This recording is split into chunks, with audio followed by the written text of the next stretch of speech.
السلام علیکم ورحمۃ اللہ وبرکاتہ۔ الحمدللہ رب العالمین والعاقبۃ للمتقین والصلاۃ والسلام علی اشرف الانبیاء والمرسلین نبینا ورسولنا وحبیبنا وامامنا محمد وعلی آلہ واصحابہ اجمعین، اما بعد۔ یہ کسی ہماری بہن نے سوال کیا ہے کہ اگر میاں بیوی آپس میں ازدواجی تعلقات قائم کرتے ہیں اور عورت نے ابھی غسل جنابت کرنا تھا کہ اوپر سے اس کے ایام شروع ہو گئے، یعنی ابھی جنابت کی حالت میں عورت تھی، اس نے غسل نہیں کیا تھا، اب اس کی ماہواری کے ایام شروع ہو گئے، پیریڈ شروع ہو گئے، تو ایسی صورت میں کیا اسے غسل کرنا چاہیے یا پھر یہ حالت حیض ختم ہونے پر، ماہواری ختم ہونے پر ایک ہی غسل اس کے لیے کافی ہوگا؟ دیکھیے، افضل اور بہتر عمل یہ ہے کہ اس عورت کو غسل کر لینا چاہیے۔ ایک روایت میں یہ اشارہ ملتا ہے کہ نبی اکرم صلی اللہ علیہ وآلہ وسلم نے فرمایا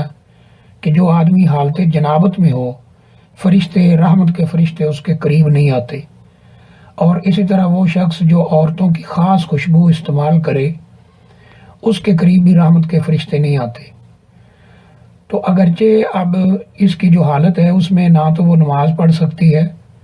نہ ہی اس طرح کعبہ شریف کا طواف کر سکتی ہے، نہ ہی قرآن مجید کو ہاتھ میں پکڑ کے پڑھ سکتی ہے، یہ پابندیاں اس پہ شروع ہو چکی ہیں۔ لیکن پھر بھی افضل اور بہتر عمل یہی ہے کہ وہ غسل کر لے۔ شیخ ابن باز رحمہ اللہ تعالی اور دیگر علماء پر جب یہ سوال پیش کیا گیا ہے تو ان کا یہی جواب ہے کہ ایسی عورت کو غسل کر لینا چاہیے، غسل افضل اور بہتر عمل ہے۔ لیکن اگر وہ غسل نہیں کرتی، ایام سے پاک ہو کر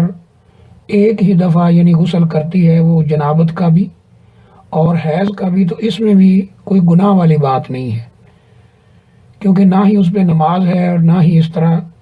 وہ یعنی دیگر پابندیاں جو ہیں وہ شریعت کی اس کے اوپر شروع ہو جاتی ہیں۔ میاں بیوی کا تعلق بھی آپس میں حرام ہے ایسی حالت میں۔ تو انہوں نے یہی فرمایا ہے کہ اگر وہ غسل کر لیتی ہے تو یہ بہتر اور افضل عمل ہے، لیکن اگر وہ ایسا نہیں کرتی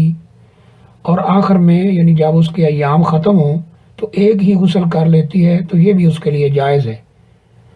وہ بہتر اور افضل یہی ہے کہ وہ